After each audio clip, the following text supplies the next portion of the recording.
말씀은 베드로전서 4장 12절에서 19절까지 준비를 했습니다만 다는 하기가 시간이 10분에는 너무 좀 짧고 설교는 길고 그렇습니다. 오늘 감사한 건 우리 송지영 목사님 통해서 오늘 설교가 어떻게 그렇게 일치되는 찬송을 부르시게 하는지 너무 놀랐습니다. 오늘의 제목은 그리스도 이름으로 받는 고난입니다. 본문을 제가 빨리 읽어드리겠습니다. 사랑하는 자들아, 너희를 시련하고 오는 불시험을 이상한 일 당하는 것 같이 이상히 여기지 말고 오직 너희가 그리스도의 고난에 참여하는 것으로 즐거워하라. 이는 그 영광을 나타내실 때에 너희로 즐거워하고 기뻐하게 하려 함이라. 너희가 그리스도의 이름으로 욕을 받으면 복 있는 자로다. 영광의 영 곧 하나님의 영이 너희 위에 계시리라. 너희 중에 누구든지 살인이나 도적질이나 악행이나 남의 일을 간섭하는 자로 고난을 받지 말려니와 만일 그리스도인으로 고난을 받은즉 부끄러워 말고 도리어 그 이름으로 하나님께 영광 돌리라. 하나님 집에서 심판을 시작할 때가 되었나니 만일 우리에게 먼저 하면 하나님의 복음을 순종치 아니하는 자들의 그 마지막은 어떠하며 또 의인이 겨우 구원을 얻으면 경건치 아니한 자와 죄인이 어디서리요. 그러므로 하나님의 뜻대로 고난을 받는 자들은 또한 선을 행하는 가운데 그 영혼을 미쁘신 종을 주께 부탁할지어다. 아멘. 기도는 아까 드렸고 잠시 참고해보면은 먼저는 사랑하는 자들이 에게 지금 현재 베드로 사도가 말씀을 하고 있습니다. 그런데 이 시련이 당연한 것이라는 얘기입니다. 이 시련이 없이는 우리가 그리스도인으로서의 바른 삶을 살 수가 없습니다. 정금이 나오려면은 뜨거운 그 불에 여러 번 들어갔다 나와야 정금이 되듯이 우리도 우리의 마음과 속사람을 태우고 버리고 아끼고 다시 세우고 해서 많은 것을 우리가 연단을 해야 됩니다. 바로 이것이 시련입니다.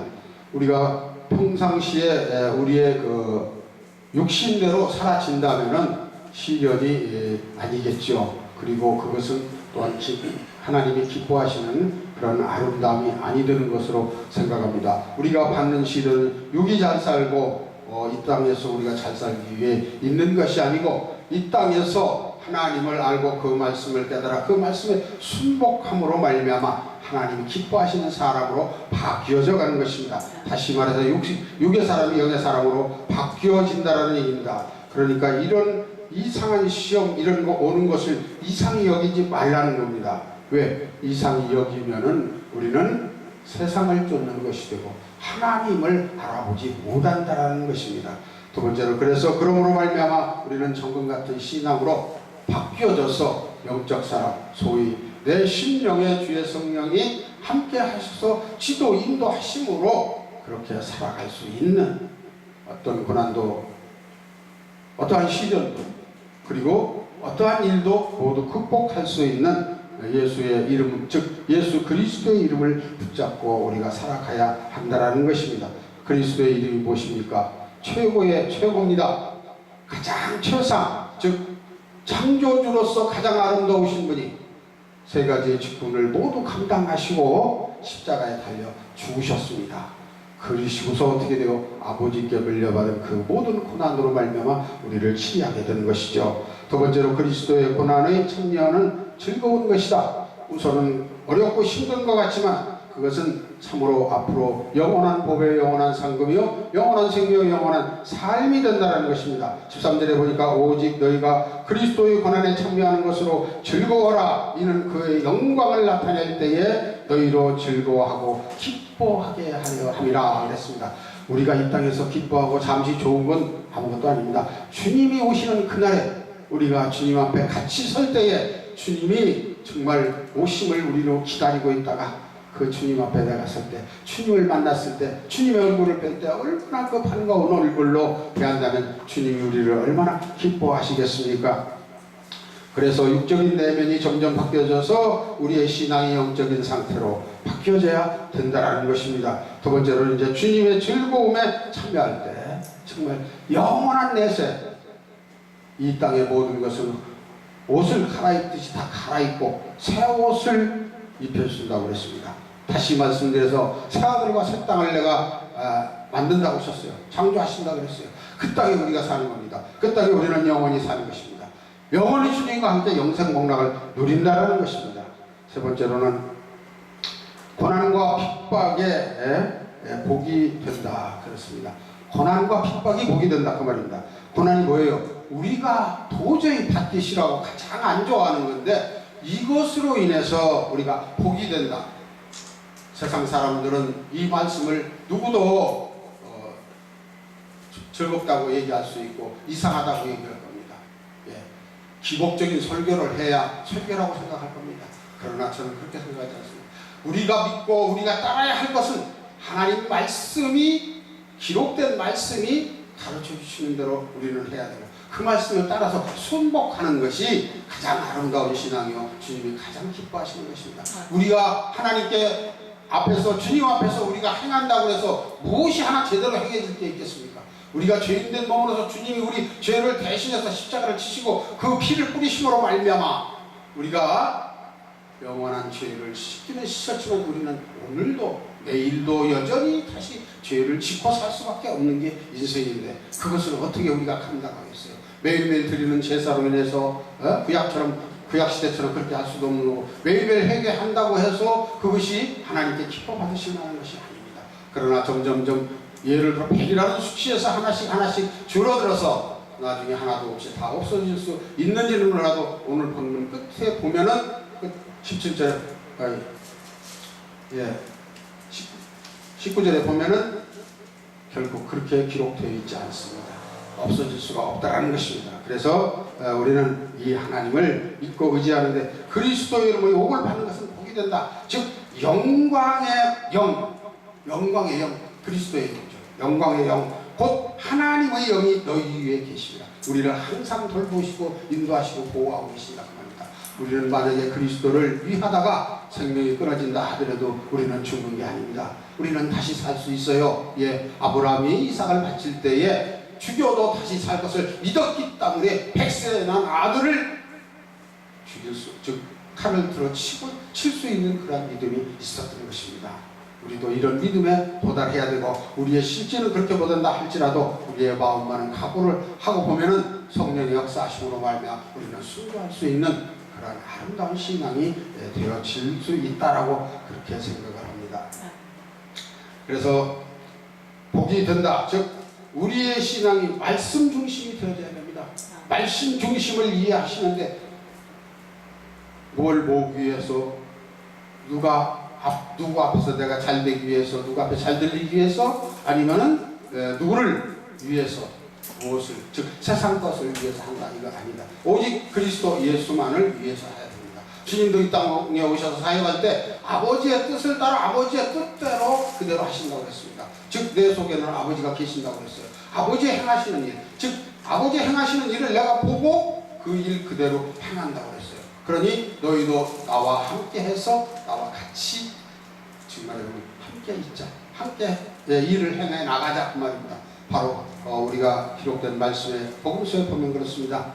너희들에게 성령을 주어서 너희들의 세상에 내가 보낸다. 그런데 이리 가운데 양을 보내는 것 같다. 즉 너희들이 죽을 것 같고 금방 모두 다 멸망할 것 같지만 그러나 내가 있다. 내가 너희를 보살펴 주겠다고 그렇게 말씀하셨습니다. 그래서 영광의 영이 되는 그 하나님께서 우리를 지켜주심으로 말미암아 우리는 믿고 의지하고 주님 뜻대로 그렇게 살아갈 수 있다는 것입니다. 또 그 다음에 이제 너희 중에 누구든지 살인이나 도적질이나 악행이나 남의 일을 간섭하는 자로 고난을 받지 말라. 즉 예수 그리스도 외에 다른 일로 인해서 우리가 참견이나 이런 것들에서 핍박받지 말라는 얘기입니다. 그것은 율법입니다. 세례 요한이 어떻게 됐어요? 세례 요한이 갑자기 생각이 안 나요. 세례 요한이 율법을 지키려다가 결국 목이 달아났습니다. 예. 그럼 주님께서 그거를 잘했다고도 않고 잘못했다고 안 하지만 구약 시대가 그로 인해서 제사장 시대가 끝나는 것입니다. 그래서 우리는 그런 간섭으로 인해서 오해된 일을 받지 말자, 그런 얘기입니다. 다섯 번째, 그리스도의 고난을 받음을 인하여 하나님께 영광을 돌리자, 이 말입니다. 즉 예수 그리스도로 말미암아 우리가 고난을 받는 것이 하나님께 영광이 된다는 것입니다. 예, 그러니까 우리는 이러한 일로 인해서 세상 일로 인해서 고난을 받고 어려움을 당하지 말고 하나님 일을 위해서 받아야 된다, 이렇게 말씀드리고, 그래서 이제 핍박받는 모든 일을 우리는 하나님께 맡기고 하나님으로 말미암아 우리가 하나님께 간구함으로 우리에게 가장 아름다운 것을 주시고, 또한 살아계신 하나님이시기에 역사하신다, 그 말입니다. 역사하시면 그 기도가 응답되어지고 그 말씀이 내 심령으로부터 또한 그를 진실로 믿고자 따르고자 하는 사람은 바른 생명이 살아난다는 얘기입니다. 또 17절에 보니까 하나님이 집에서 심판을 시작할 때가 되었나니 만일 우리에게 먼저 하면 하나님의 복음을 순종치 아니하는 자들의 그 마지막은 어떠하겠느냐. 즉 교회들을 심판하신다는 거예요. 교회들이 바로 서지 못했기 때문에, 즉 다시 말하면 알곡과 쭉종이로 타작마당이 되어져서 다시 심판한다, 그 말입니다. 우리는 두려움과 떨림으로 하나님을 섬겨야 되는데 먼저 우리는 참 하나님 앞에 진정한 마음으로 말씀을 깊이 보면서 말씀이 그 속에서 원하시고 뜻하시는 그 뜻을 우리가 찾아서 그 보배 같은, 즉 진주 같은 아름다움을 하나님께 드려야 된다라고 생각을 합니다. 그러면서 이것은 무슨 말씀입니까? 복음에 순종할 수 있는 길이 열려야 된다라는 얘기입니다. 복음에 순종하지 않으면은 심판의 대상이 된다라는 겁니다. 그래서 겨우 구원을 얻으면 경건치 아니한 자는 어떻게 될 것인가? 즉 교회가 심판을 받고 교회가 하나님의 징계를 받는다면 나머지는 다 정말 못을 쓰레기가 되는 것 같지 않습니까? 그러나 다른 성경에 보면 그렇습니다. 주님이 십자가에 달려 죽으시고 무덤에 들어가셨을 때 땅에 내려가셔서 영들에게 복음을 전하셨다고 하셨습니다. 하나님은 자비하시고 긍휼하십니다. 그래서 구원하실 수 있는 자들은 끝까지 최대한의 그 사랑을 베푸셔서 구원을 하시려고 하는 것을 우리는 말씀을 통해 볼 수 있습니다.